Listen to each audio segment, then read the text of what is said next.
Oke, assalamualaikum warahmatullahi wabarakatuh. Terima kasih sudah bergabung di video kali ini. Kita akan melanjutkan pembahasan tentang TOEFL bagian structure ya. Kalau misalkan kalian mau sambil nyimak di buku, kalian bisa buka bukunya di halaman 77 ya. Kita mulai untuk skill 1, pembahasan skill 1 sampai dengan 19. Tentu saja kita nggak akan bahas semua soalnya, kita cuma ambil beberapa aja. Biar nanti sisanya kalian yang ngerjain seperti biasa nanti diupload di on class. Saya ambil beberapa soal saja karena kita akan membahas dari skill ini nomor 1 sampai dengan nomor 10. Kemudian skill selanjutnya yang dari review exercise skill 1 sampai dengan skill 38 di halaman 78 ya. Jadi cuma 2 halaman aja pembahasannya. Saya ambil 5 soal, jadi 2 soal mungkin di nomor 1 sampai 10 di skill 1 sampai 19, 2 soalnya di skill 1 sampai dengan skill 38. Oke? Oke, saya ambil dari nomor 1 nih ya. Kita ambil dari nomor 1 aja biar gampang dari awal. Selalu ketika kita membahas segala sesuatu yang selalu saya tekankan adalah kita harus selalu mencari subjek dan verb-nya. Kalau satu kalimat itu sudah ketemu subjek verb-nya, maka kita sudah aman. Yang kita cari itu tinggal imbuhan-imbuhannya aja. Bisa nanti kata keterangan tempat, adverb of place, adjective, artikel, dan sebagainya. Tapi yang paling utama kita harus cari tahu dulu nih mana subjek dan mana verbnya. Karena kita selalu patokannya adalah safe. Safe. One subject, one verb ya. Ingat, selalu ingat ini. One subject, one verb. Nggak boleh. Nah, kalau misal di satu kalimat tersebut sudah ada subjeknya, maka kita cari tahu apakah sudah ada verbnya. Atau sebaliknya, kalau kita sudah tahu ada verbnya, kita cari tahu apakah sudah ada subjeknya. Kalau belum ada, kita harus cari tahu. Dan yang kedua, kalau sudah ada, kita tinggal cari imbuhan-imbuhan yang perlu kita masukkan di kalimat tersebut. Nah, kalau untuk khusus nomor 1, kalau kita lihat nih, di sini kita bisa melihat ada in the show, nggak bisa menjadi verb karena the ini sebagai salah satu tanda noun. Dan di sini ada in, maka di sini tidak bisa menjadi subject. From simple carnations, di sini ada from, maka setelah from itu adalah noun, maka jelas ini bukan verb. To the most exquisite roses, ada the most, ada exquisite, berarti ini adalah adjective, roses ini adalah noun. Dan posisinya biasanya posisi subjek itu selalu di depan verbnya. Ya enggak? Ya, betul banget. Nah, tapi kalau kita lihat di sini belum ada verbnya. Kita harus mencari verbnya. Karena yang kita lihat dari tadi, di sini ada in, di sini ada the, di sini ada from, di sini ada the lagi, di sini ada adjective, maka sisa-sisanya itu bentuknya noun. Yang belum kita bahas itu dari belakang nih, dari ini ya, dari kata variety of flowers. Nah, kalau kita lihat di pilihan ganda dari mulai A sampai D, berarti kan kita harus juga mencari pilihan yang ada verbnya. Yang tidak ada verbnya kita coret. Many kita coret, white kita coret. Karena pilihannya ada verbnya itu antara was di sini. Ada there was a white, di sini ada was there. Maka jawaban yang paling oke itu adalah yang B. Oke? Pilihannya yang B. Kenapa? Karena di sini menunjukkan there was a wide variety of flowers. Maka verbnya adalah was. Subjeknya itu adalah a wide. variety. Itu subjeknya. Sudah ada subjek, sudah ada verb. Tapi memang posisi subjek dan verbnya tidak sama seperti yang biasa seperti ini ya. Subjek, verb, subjek, verb. Tapi verbnya di depan, subjeknya ada di belakang verbnya. Ini namanya inverted. Salah satu pembahasan inverted. Inverted itu di mana posisi verbnya itu malah justru di depan subjek. Oke, posisi verbnya itu ada di depan subjeknya. Datang lebih duluan, diawalkan sebelum subjeknya.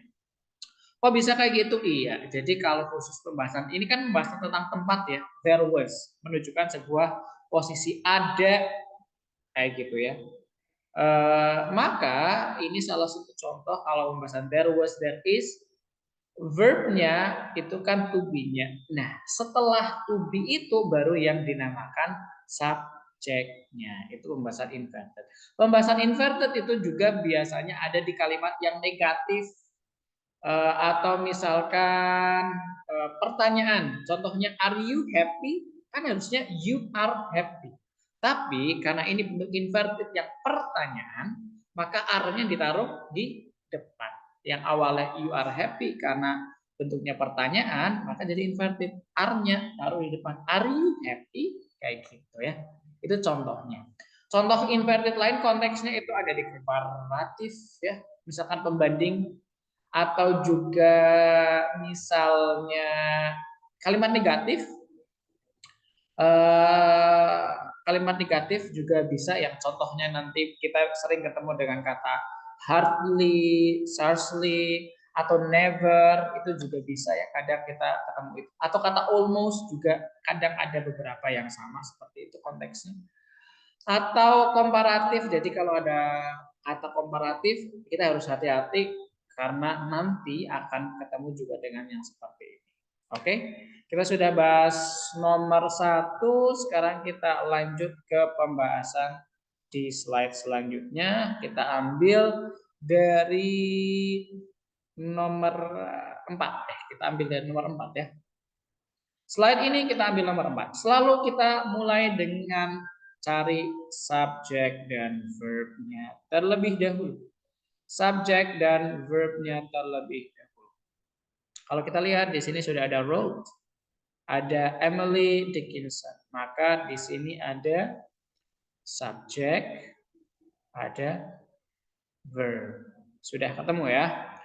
Nah, kalau kita lihat di sini juga ada were, di sini ada were. Were-nya itu sama sebenarnya, dihitung 1. Karena di sini mereka terhubung antara were yang satu yang di depan dan were yang di belakang dengan and. Itu menunjukkan kesetaraan. Artinya, maka sebenarnya kita hitung 2 aja nih. Verbnya ada wrote ini sama were. Oke? Karena were yang ini dengan yang ini itu sama sebenarnya. Oke, kedudukannya sama.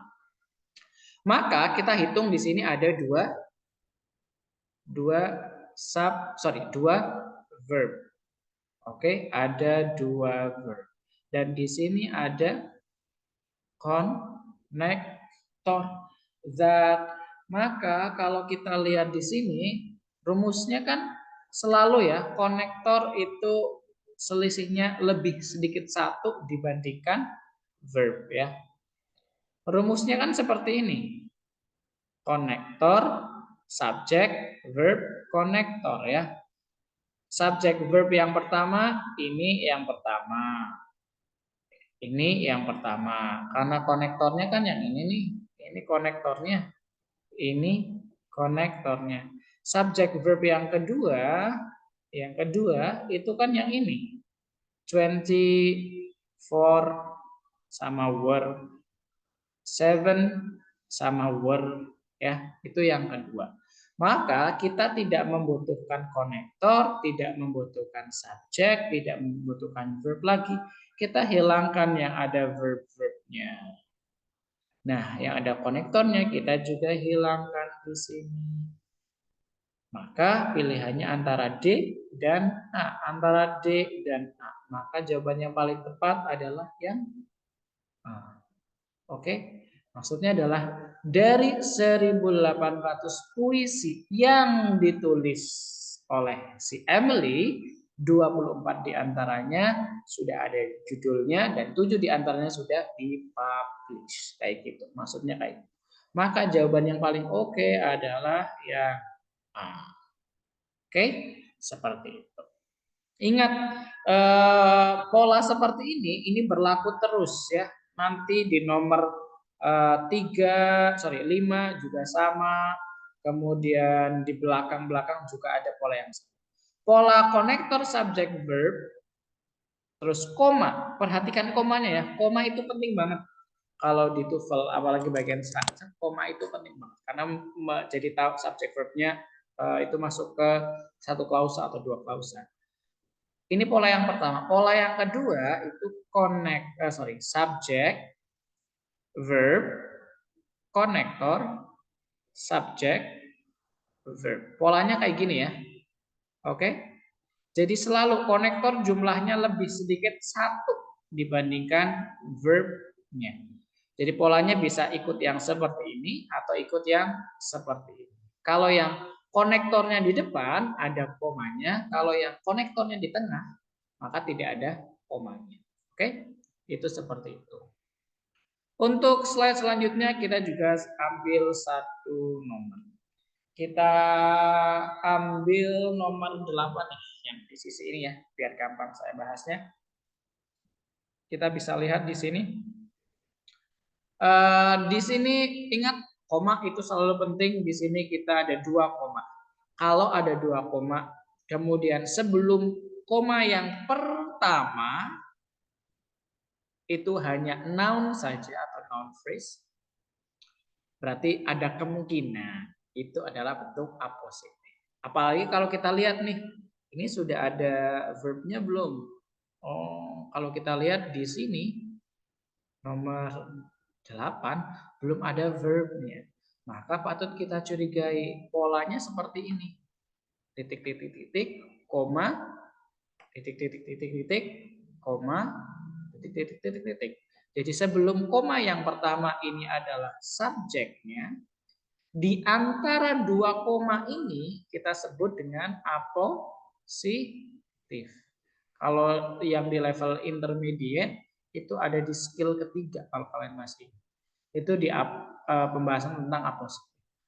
Nah, kalau apositif polanya seperti ini, di mana apositifnya diapit 2 koma, dan sebelum koma yang pertama itu sudah otomatis menjadi subjek, maka di sini pasti langsung menjadi verbnya. Maka di titik-titik ini kan titiknya kan setelah koma yang kedua, persis ya. Setelah koma yang kedua nih. Maka di sini jawabannya pasti di sini verb. Maka kita cari verb yang paling cocok. Pilihan A tidak cocok karena ing bisa menjadi verb kalau ada to be. Yang C tidak membutuhkan it lagi ya. Karena nanti jadi double subject. Pilihannya antara B dan D. Kalau kita lihat di sini adalah sistem. Sistemnya nggak pakai S. Berarti di sini dia singular. Dua-duanya bisa masuk singular, ini juga bisa, ini juga bisa. Bedanya adalah di sini menggunakan active voice, di sini passive voice. Di sini pakai present tense, di sini pakai past tense ya. Maka paling benar jawabannya adalah yang B. Seperti itu. Itu untuk pembahasan yang ini. Ingat pola positif selalu seperti ini. Selalu cari subjek dan verbnya terlebih dahulu. Oke, kita lanjutkan untuk skill 1 sampai dengan skill 38. Kita bahas yang ini deh, nomor 3 ya. Biar sedikit variasi. Nomor 3, selalu saya bilang di sini jawabannya ada kata most. Di sini ada kata impresif.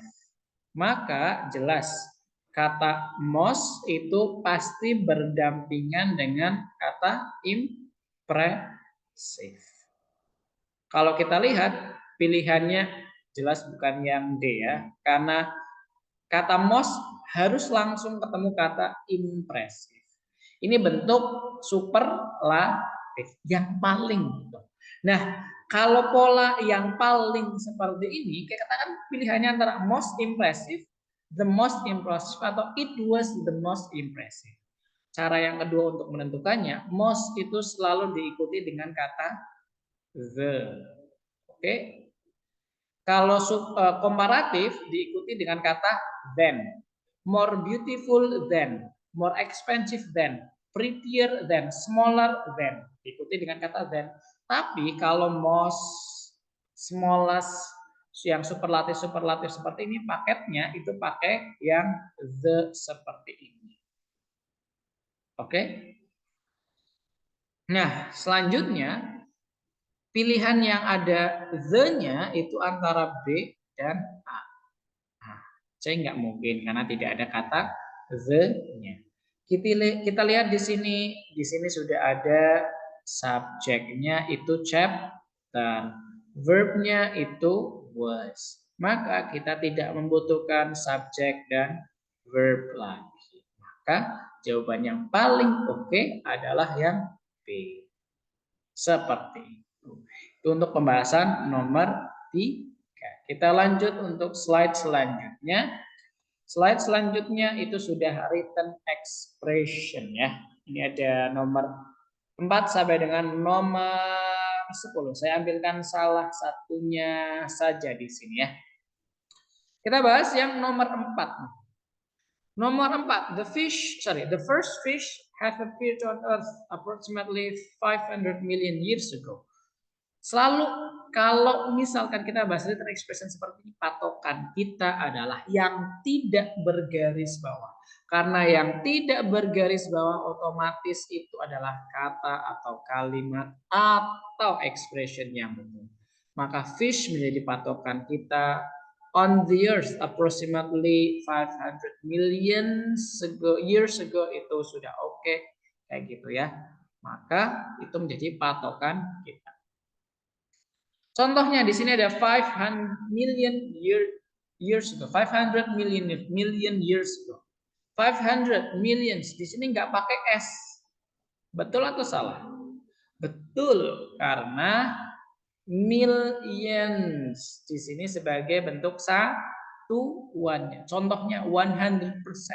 Persennya nggak perlu pakai s karena yang perlu pakai s adalah tahunnya. Maka ini jawabannya betul, bukan jawaban yang salah. Kita nyari jawaban yang salah. The first fish di sini sebagai adjective, maka tidak ada kekeliruan di sini. Maksudnya ikan yang pertama kali muncul, maka ini sudah betul. Maka pilihan yang salah adalah antara yang B atau yang C. Ingat, ini konteksnya sudah terjadi selama sudah 500 tahun yang lalu, ago, artinya sudah selesai. Tidak ada kaitannya dengan masa sekarang. Maka tensesnya yang kita gunakan adalah menggunakan past simple. Maka jawaban B kita coret, kita hilangkan. Biar ini bentuknya dalam bentuk past simple. The first fish appeared on the earth approximately 500 million years ago. Seperti itu.